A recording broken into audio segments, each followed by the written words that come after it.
Okay. Okay, great. Good. So this is what it's all about, really, taking the classroom outdoors, seeing the benefits of the outdoors, thinking about how we can do that, how we can take the pressure off teachers, and sort of enable them to kind of feel like it's a comfortable place to put them, put children outdoors and get all that learning experience that they can't necessarily do just from the classroom.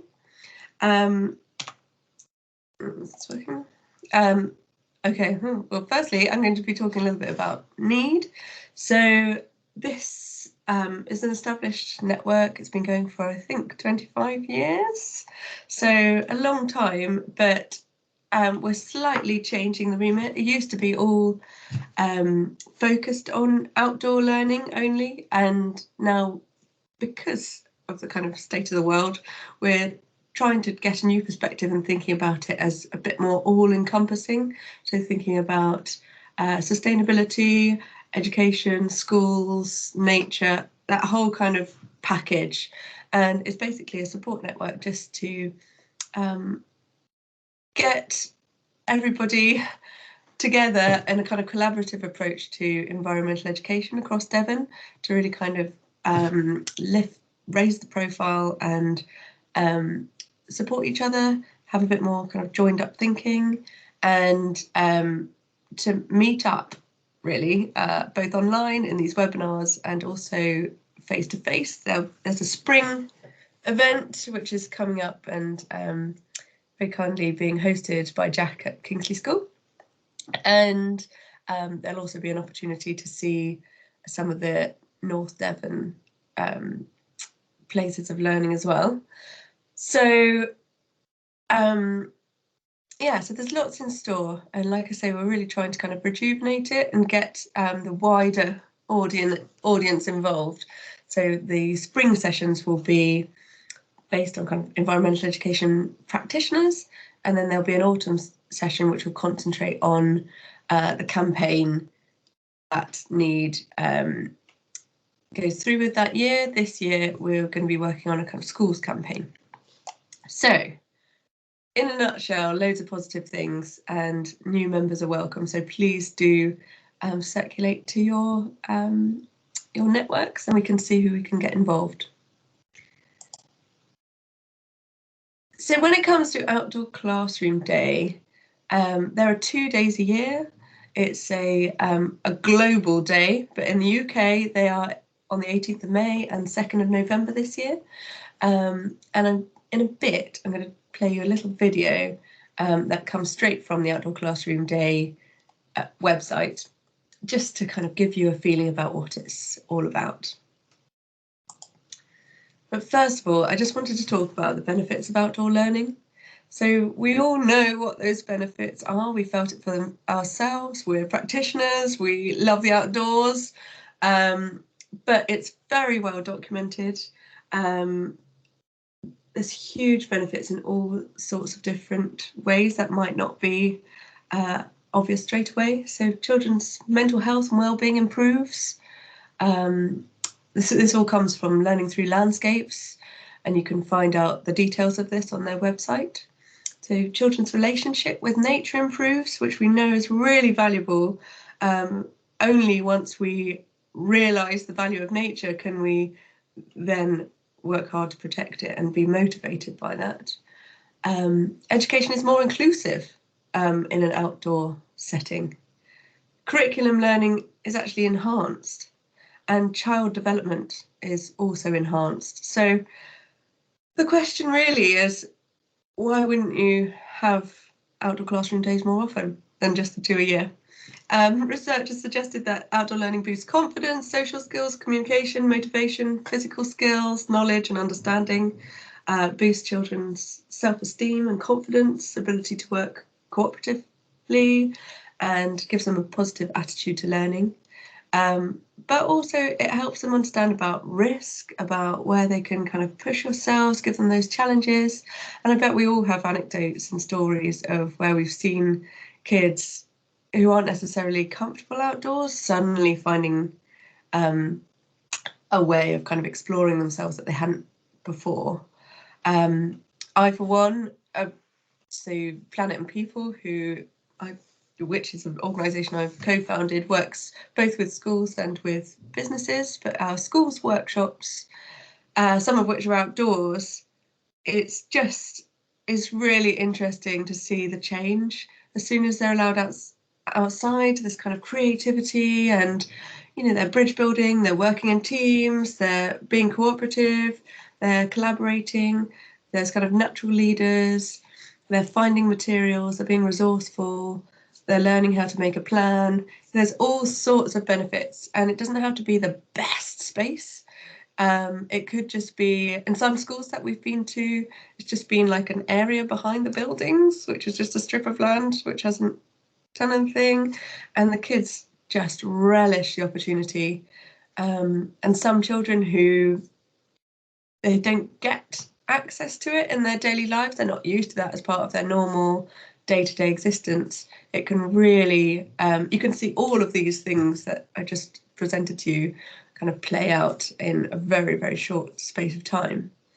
It would be really great if this group of need can encourage outdoor learning and give teachers the confidence to weave in opportunities for outdoor learning within their timetable more often. There's certainly been schools which we've been to where they've got wonderful outdoor space which is just not utilised, or kids which haven't been out there, or teachers who are maybe a bit afraid of the mud or being outside of the classroom or changing clothes or not having that in place. So if there's a way that we can kind of empower that, it's a free resource which can have all these benefits. So why not do it? Okay, so I am going to revert to the, oh no, I've got a little organised here. Okay, to this video about our outdoor classroom day. Hopefully I can get it a bit bigger, but maybe not. Yeah, there we go.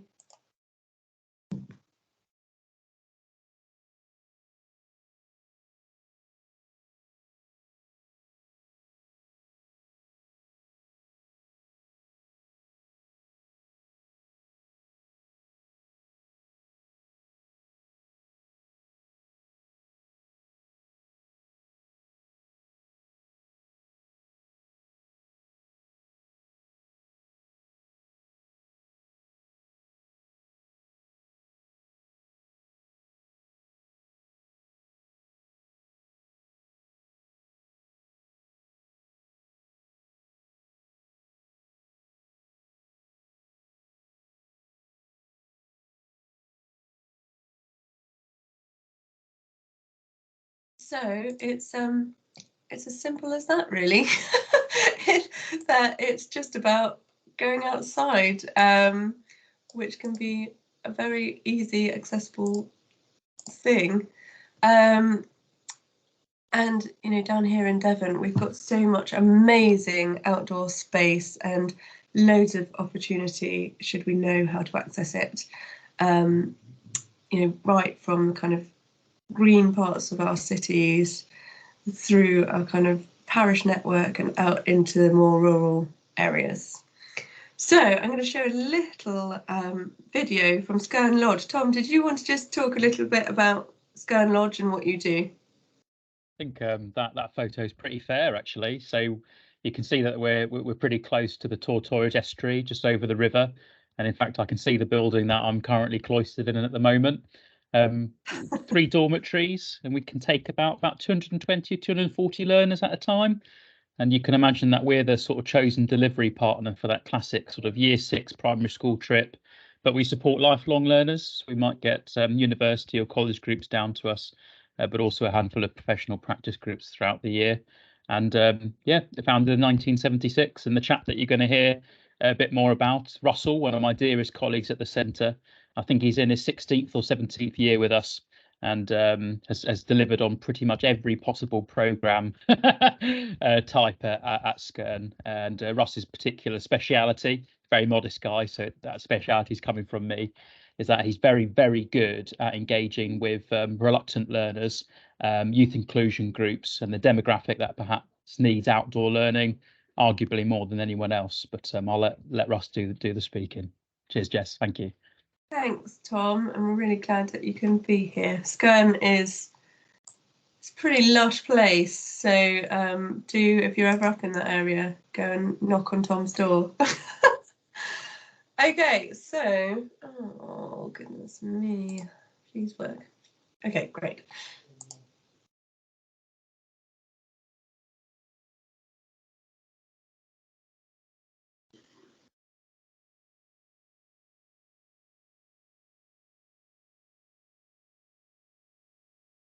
Oh no.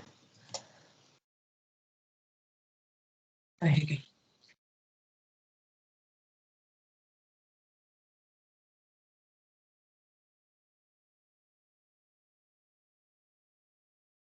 Jess, I'm not getting audio. I don't know if anybody else is getting audio, but when you share, when you click on the share button, there should be a use computer audio little toggle at the top.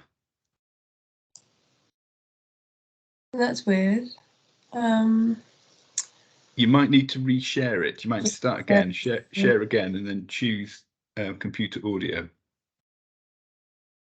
Oh, I see. Weird that the other video. But anyway. Yeah, we didn't have audio on the other video either, I don't think so. Oh my god. Excellent. What would life be without? Well, there were subtitles, so we were fine. Okay, great.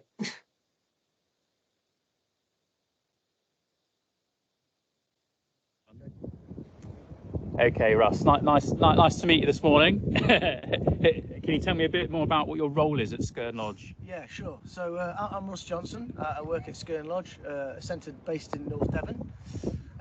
And my role encompasses quite a lot of different aspects here, but I guess thinking about working with teachers and different groups that come in, I'd be a main link between what we've got here as resources and the types of activity programme that we can put together and the type of learning that we would like to see, and also looking at the customers and how they can be looked after in the centre, and then drawing up together a kind of programme that's going to work for them along with our other staff that work here within a residential capacity.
I don't know if it's just me, but that's all frozen. Oh, all frozen.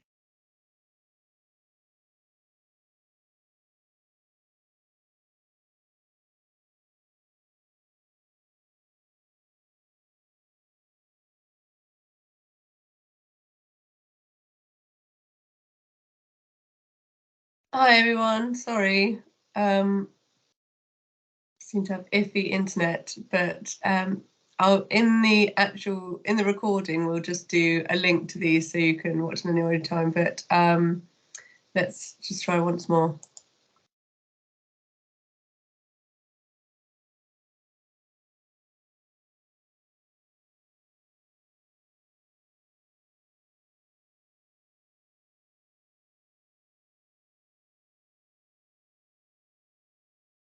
We're not seeing your screen at the moment, Jess. I'm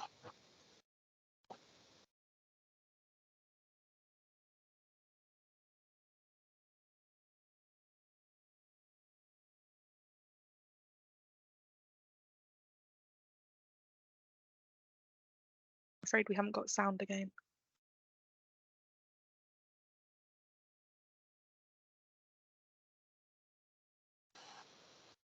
Here within the village of Appledore, we looked at people and place, and we looked at what kind of industries had built up in Appledore historically, and looked at some kind of circa 1900s photographs for people to see, you know, what does it look like in the past, what does it look like now. So that's what we've been involved with in the last week. So it's about 26 children, and then 3 staff joined us, and it's just building up the programme and delivering those bits as we went along. Sounds like a cracking week, Russ. Yeah, and then we mixed it a little bit with some of the activities that we can offer here. So there was a little bit of a hybrid twist to it, because we actually then offered some of the on-site activities in the evenings for them to have a bit of a play, if you like. And then, with all of that in context, then why is outdoor learning important for those learners that came away, or other learners that you might have worked with over the years? Sure.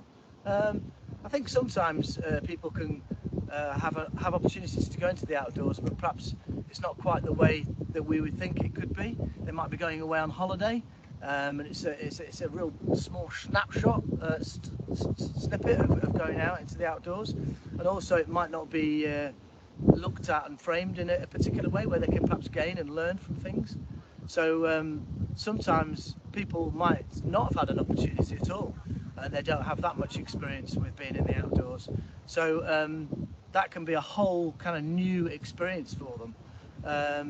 So yeah, I think there's lots of things that the outdoors can offer for people, to be able to gain a little bit of confidence where they might perhaps academically in a school classroom kind of environment perhaps might not be the best place where they can excel, but actually getting outside and finding that they can express themselves, either creativity or challenge themselves a little bit more, then the outdoors can really bring that out. And it's great for them to know that and build up their confidence, but also for other students, other pupils to be able to see that, their peers to be able to see that. That's really important.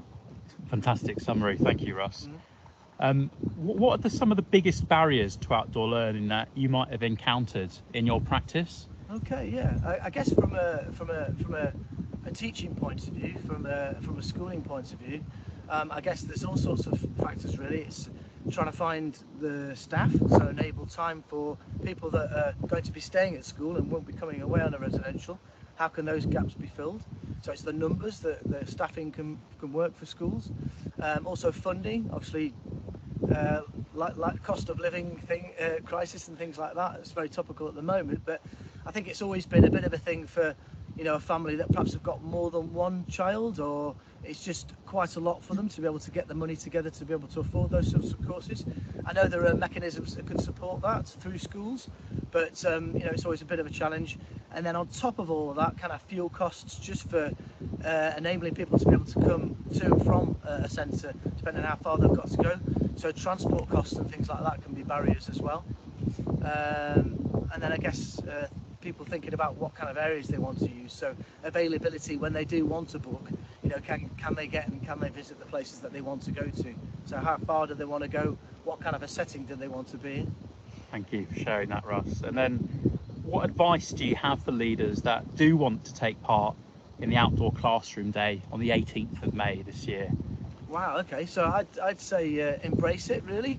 I think the people that I've met here from a teaching perspective, from schools, are really good role models and really good ambassadors of what can be harnessed, the learning that can be gained from the outdoors. So I think thinking about those people that have been inspirational to me, I'd go for it, and all the barriers that might be there, if you can work at them and chip away at them, it'll be worth it in the long run, especially for the pupils that you think, do you know what, yeah, this might really work for them, this is going to be an opportunity for them. You know, let's put all the effort in and make it happen. Tremendous. And then finally, Russ, do you have any favourite resources or session plans that you could share with these leaders or teachers hoping to take part? I don't know really. I guess just trying to what you're trying to do is sort of blend obviously fun, because learning comes a little bit more with fun being introduced. So if there's any little bits of games and things that you can put together, and breaking up sessions by maybe warming up into a session by having a little bit of a game, then getting down to some sort of a content that you want to put into a session, and then if you need to break things up, you could slot in some other games just to break things up a little bit. There's lots of different resources that are out there, so it depends what you want and what you need it for, really. Fantastic. Keep things fun. Well, thank you very much for your time this morning, Russ. No worries. And your insights. Cheers then. Thanks a lot. Brilliant. Well, thank you very much, both Tom and Russ, for that. Yeah, it's just really inspiring that there's people who are kind of so positive and so committed to outdoor learning, and obviously seeing the benefits in loads of different guises. So thank you for that interview. That's brilliant. Okay, so next and finally, really, we are going to introduce Libby, who's here on the call and is going to take us through some slides.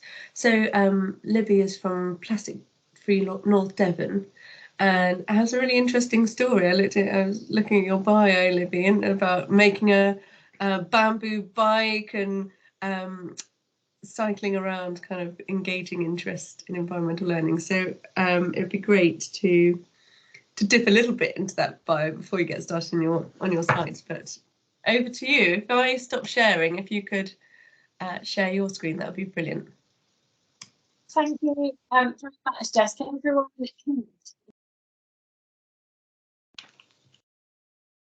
nodding or? Oh, sorry. What did you say, Libby? Can everybody hear me okay first? Oh. Yeah, I think it's just my internet. Yeah, there's my answer. Yes, Tom's nodding. Libby, sorry, it's Simon here.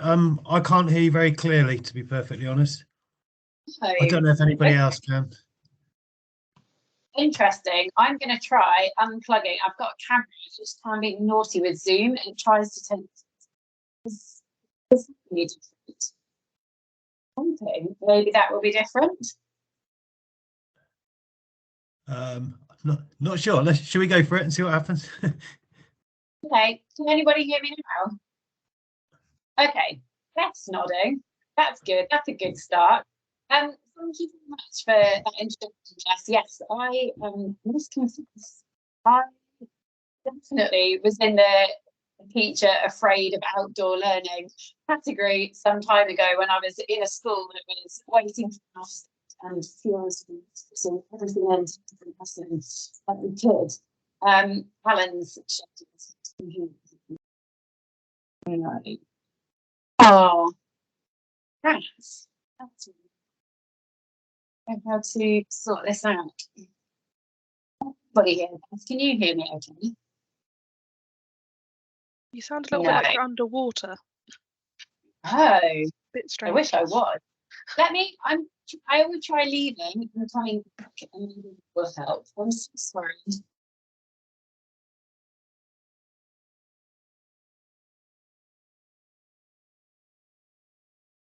What would a webinar be without any technical issues, I think? I think you can tell most of us work outdoors. Is that fair to say?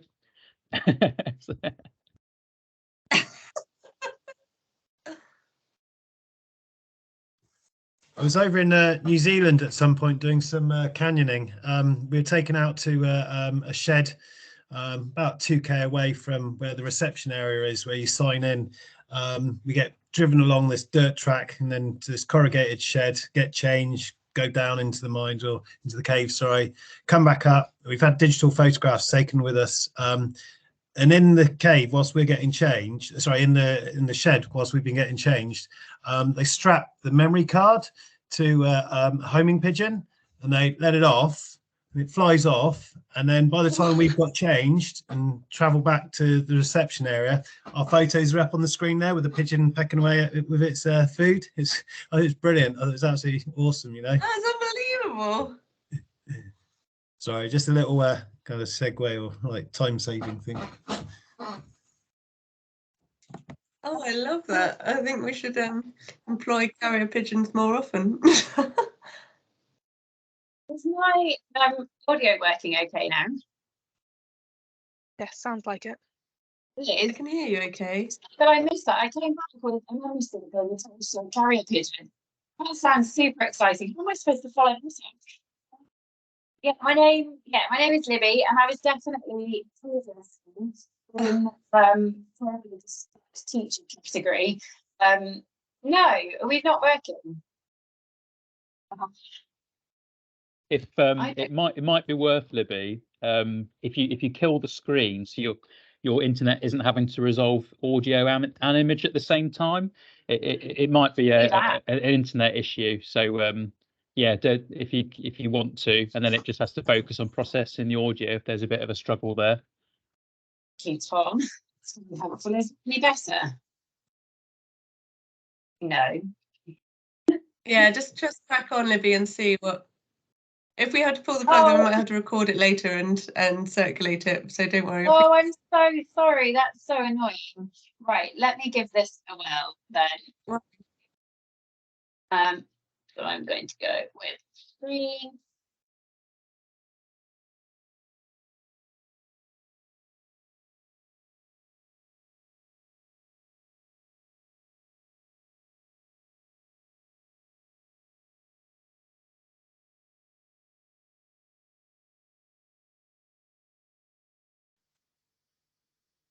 Will you see my screen now? I can see black. I can see it. I can see You it. can Yeah. see it. I can see it Oh, too. great. I'm gonna not put it into slideshow mode because I'm scared that it's not gonna do its thing. So let me just hide a few bits. Oops. Let's just leave that there. And hopefully, if you can't hear me, just please let me know in the chat. I'm really sorry, I don't know what's happened.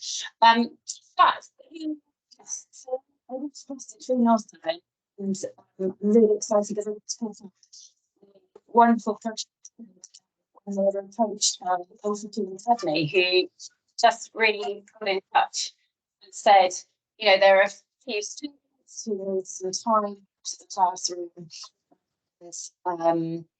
They need to get out into nature. So they put together a wonderful program, and I'm, you know, kind of ex-educator, and I've been working in education consultancy for 24 years on outdoor learning projects and all sorts of things. And we facilitated 96 students with outdoor learning. Students from a county community college. It's been really amazing. So I think we just show you through some. Jess, can you not hear me or see it?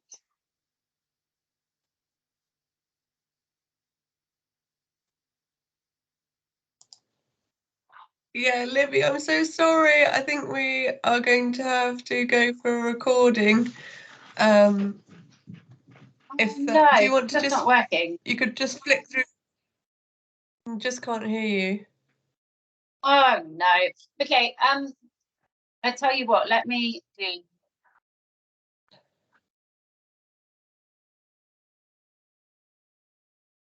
I'm just going to flick through some slides. Can you see the slides? Hopefully you can. So we've taken them to a variety of landscapes. And I'm just going to flip through and really show you just kind of some of the different things that we have done. We've taken them to dunes and to beach, to the woodlands, to the woodland bed, and forests to nature everywhere. And also to local organic dairy farm. So we've taken them to a variety of places and landscapes.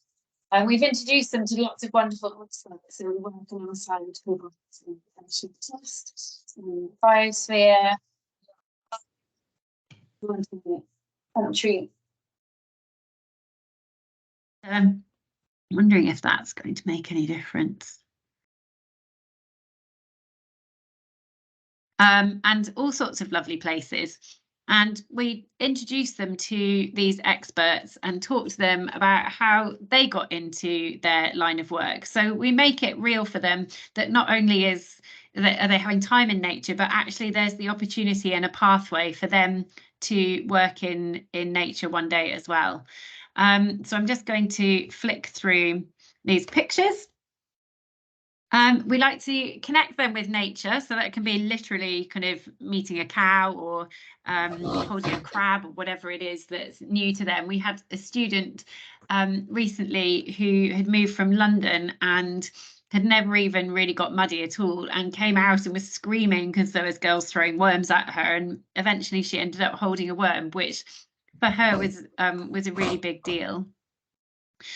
We take them through a variety of different activities. So this is one where we went tree planting with the National Trust, and it helps them to work as a team and also, as you know, develop resilience through lots of different activities and learn some new skills as well. So there's things that children kind of associate more readily with conservation, such as tree planting, where they're putting things in the ground. And then just exploring, really. And we go rock pooling at Lee Bay and end up with these amazing little critters in their hands and looking at them and observing and learning about the environment around them. And also learning that conservation is not always about planting and doing things where you're putting things into the ground. Sometimes it's about gorse removal. We look at the technology that's used, so seeing how we can use technology to help with sustainability and to make things run in a more efficient way. And then also get involved in lots of different games and team activities, such as this beach sorting.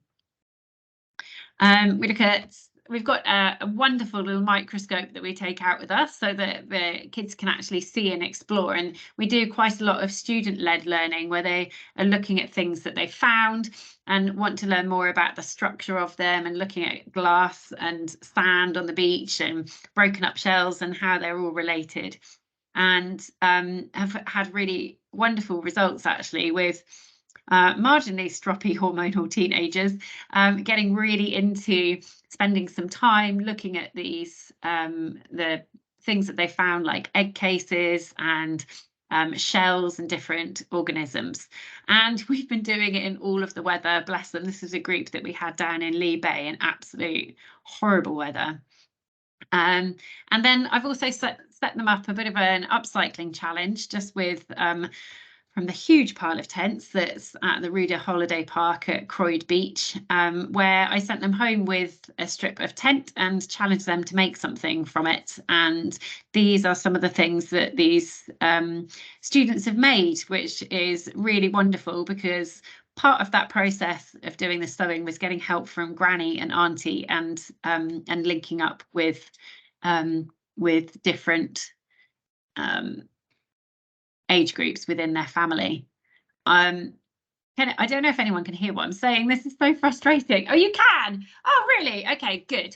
Well, that's a kind of a really awful whistle-stop tour, because I thought that nobody could hear me actually. But that just kind of talks you through some of it. Oh, I'm really embarrassed now, because I think I've probably done a horrible job of just whistling through it. But I mean, all of you understand the benefits of outdoor learning.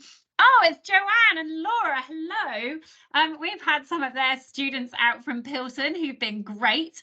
And one of the things that I've really enjoyed has been just getting these kind of, hormonal year 8s out, and they just kind of burst out of the bus and they're not listening to anything and they're not doing anything. And then kind of by the end of the session, they're, oohing and ahhing. And it was Laura's students who had made these amazing bags that you can see here.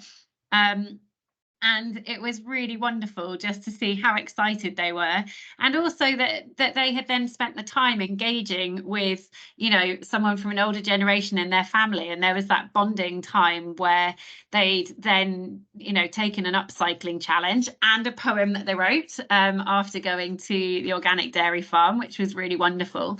But I put when I saw this big pile of tents at Croyd Beach, I thought we need to do something with these. So foolishly, I volunteered myself, and actually I've got one here. I'm a bit of a maker, and so let me see if I can do a camera as well. Let me see if this works. I made these Ocean Explorer bags from bits of tent material, and then lino printed onto them with various degrees of complete failure, because this then is not made for going onto waterproof material, who knew, which was very upsetting when I saw it run everywhere, when the students kind of grabbed these bags and it was raining, and within seconds the ink had run. But it was also quite a useful, I think, learning point to discuss with them, that actually sometimes you try something and it all goes horribly wrong, but the point is that actually you tried to do something in the first place, and that's how we learn about materials, isn't it? By giving it a go and something going terribly wrong. So it's quite wonderful, because they see this pile of tent material, they want to do something about it, they realize that that the waste is bad, and then I've given them these sections of tent, and they've gone off and made wonderful things, which has been really good fun.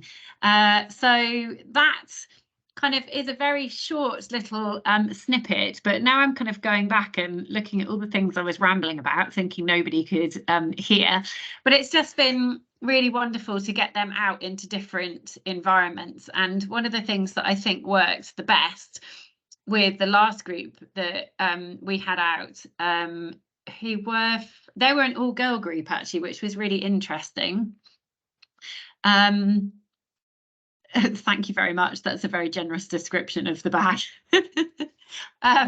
We had an all-girls group, which is really interesting, because they got off the bus, and they're not law students, and they had false eyelashes and makeup, and they were worried about phones and messaging boys and all the rest of it. And I just kind of said, ladies, unless you're using your phones for taking pictures, whatever, just, how about you just stop messaging boys for a couple of hours? In fact, life tip, don't bother chasing them. That doesn't work very well in the long run as a, life hack. But anyway, put away your phones and enjoy being at the beach. And they ran around and they got shells and they got this, that and the other, and they started off being quite teenagery and giving quite a lot of hormonal attitude, and then we got them inside and we got out these sketchbooks, which was the first session where I'd given them the bags and we got the sketchbooks out, and it was amazing just seeing this transformation of student-led exploration, where I was like, okay, if you want to put anything in these books, that's fine.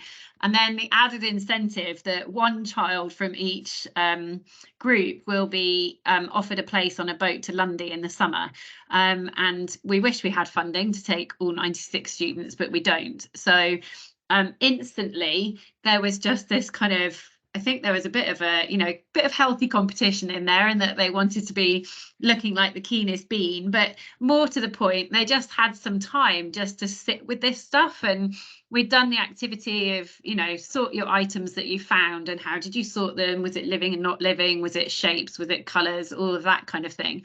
But they actually really enjoyed just having 20 minutes of time where they could use their phone to look up what kind of animal it was, or what egg case it was from, where you find these things, and to look at things like cuttlefish bones under the microscope, where they could see the different layers of how they've been built up, or whether we were discussing mermaid purses and you could see kind of the lines of keratin almost, and discussing those. And I think just that kind of time to have the student-led stuff, but with a kind of guidance of, here's a book and some crayons and some pencils, and I'm not going to tell you what to put in there, you can put whatever you want in there. But they actually sat down and created really wonderful little snippets of information. And I'm hoping that these visual diaries will be on display. We're having an EcoFest kind of conference in the summer term in July. If any of you would like to come along and speak about the wonder of outdoor learning, we would love to have you, so please do get in touch.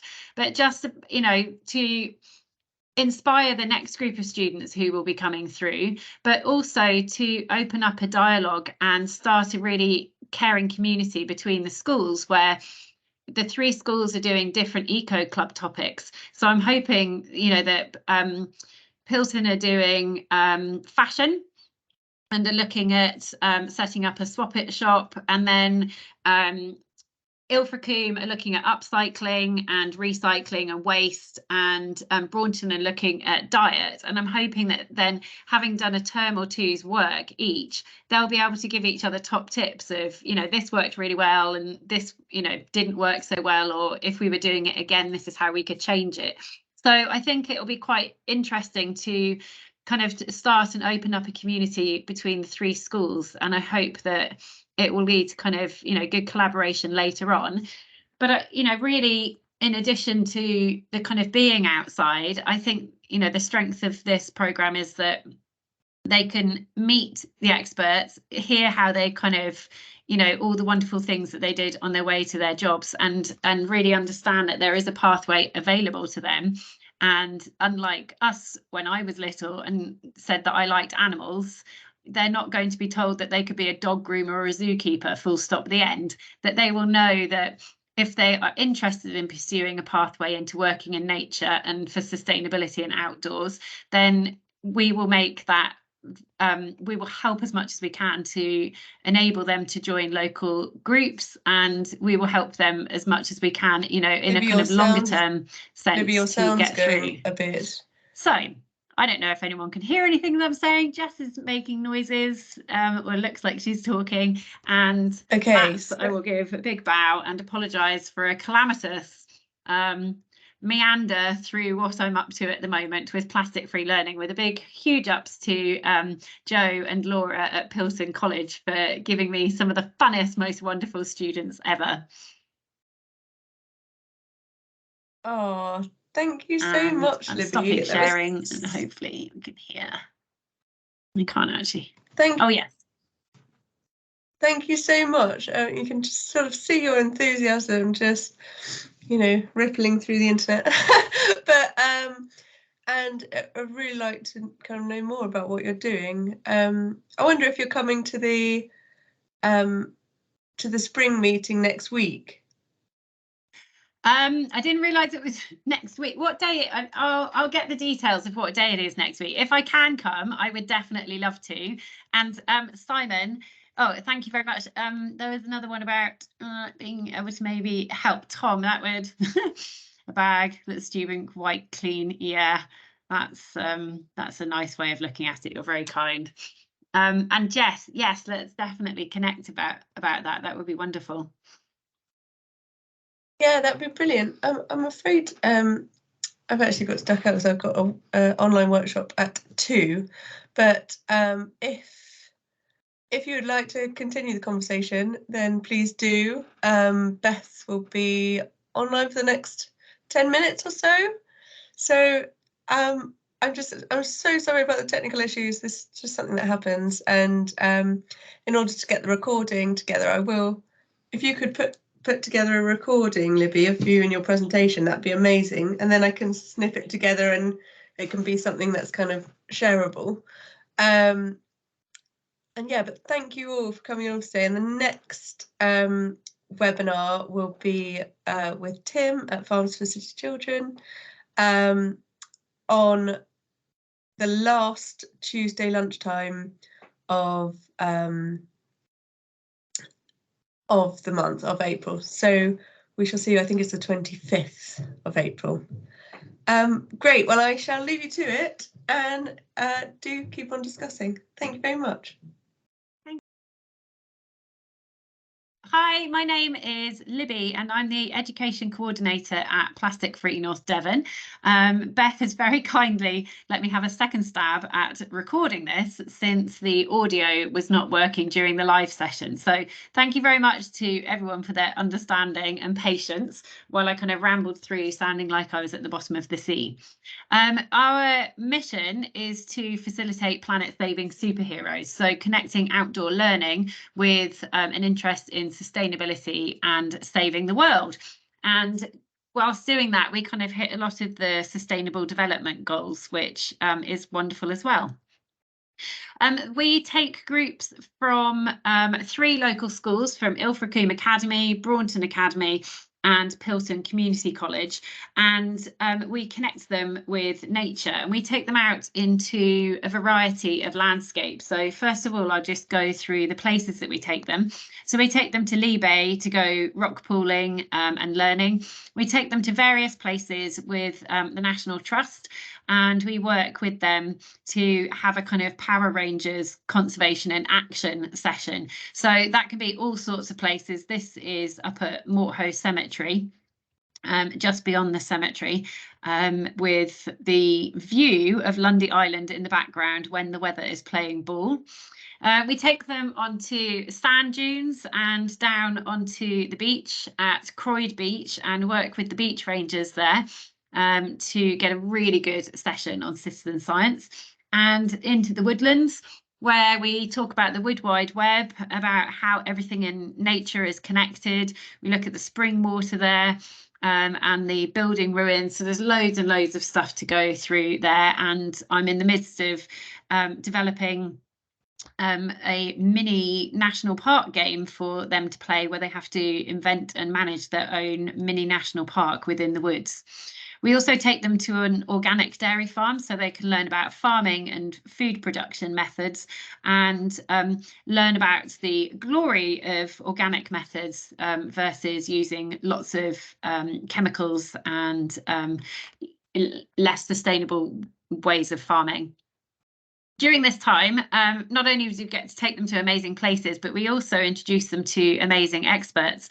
And part of the sessions is that we ask questions of these experts of how they got into what they're doing. So we want kids to be part of nature and connect with it, but we also want them to understand that actually there is a pathway available to them to get into working in nature for the betterment of the environment and to save the planet, if that's what they choose that they would like to do, which by the end of it, they're usually loving it and kind of want to find out more about that. So we introduce them to people, we talk about how they got into their jobs. It's not just about us and them, we actually all work alongside each other together and have these kind of informal chats about how they got to where they are. And that's really important for us, that, you know, that they see that scientists are real people, rangers are kind of interesting, quirky, wonderful individuals, and that is something that's available to them. This is a shot of them meeting one of the new spring lambs at the farm that we visit, which is just brilliant. So we connect them with nature, and that can, you know, literally, as Tom was talking about, sometimes it's quite a challenge to, you know, to kind of get kids even in the outdoors.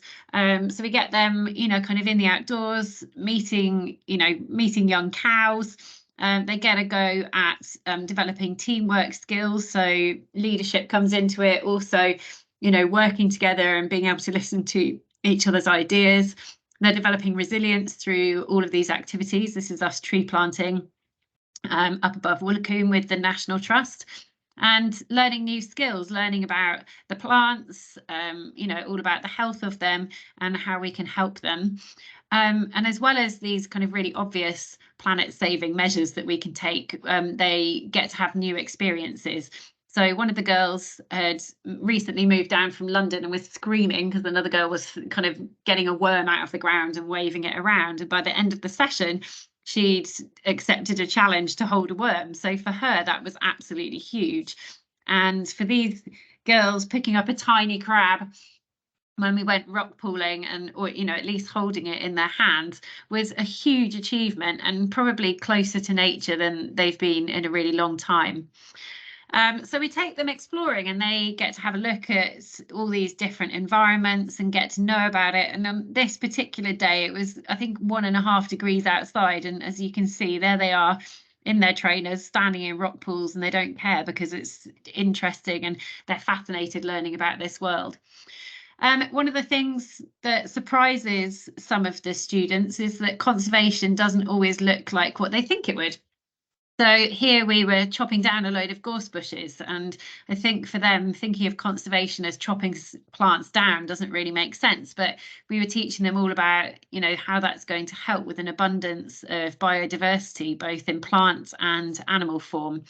And then we were also looking at how we can use technology. So looking at technology in action to change farming methods, to think about how we could use technology to help, you know, promote planet health. We do sorting activities. So at Croyd Beach, they gather lots of items off the beach and then sort them into various groups. And it's interesting because they lead it. So they're sorting out how they want to. It might be living things versus non-living things, natural materials, unnatural materials, colours, shapes, any of that kind of thing. But you know, being able to discuss how they've sorted that and work together as a team to sort their items is really good fun. And then we have a small microscope that we plug in, and they get to explore and look at some of the things that they've collected. So whether that's a little spoonful of sand and understanding that that contains glass and shells and all sorts of bits and bobs, whether that's looking at a fish skin, which is the bottom left, or looking at a mermaid's purse, the shark and ray egg cases up on the right hand side. And on the left hand side at the top, you can see we've plugged that into a phone so they can literally see how these things are really, really close up, and it lights them up with wonder looking at these explorations. We found with this group there was quite a lot of kind of hormones flying around, and at the beginning they didn't seem super engaged, but when they were sat down with their sketchbooks and allowed just to have an explore and to learn about different things, it was really wonderful just seeing them in complete silence, just kind of getting on with learning about these animals, asking questions about them. How do they live? Where are they? You know, what's this mark mean? That kind of thing. And we've been out in all sorts of weather. So this was at Lee Bay when it was 1.5 degrees and half of them didn't have something waterproof on, but they absolutely loved it. So we kind of try and make sure they bring along some spare clothes and that we have a couple of dry robes that that we can give out to students. We give them also an upcycling activity challenge to make something out of scrap tent material, which I took home and washed and cleaned. I made some bags for them with the logo on and set them this challenge. And the next week, these Pilton students returned having made like a kind of fabric poster of the Ocean Explorer Academy and a bag. And for this student in particular, she's, you know, was marveled by the fact that she'd spent 3 hours sewing this, and she'd asked for help from her granny and her auntie, which was wonderful to hear that there was a kind of intergenerational skill swap and, you know, interaction taking place. So I think that's it. I'm going to hopefully stop sharing just there. And did that come through okay, Beth? Yep, that's all good. I'll stop recording now. Perfect.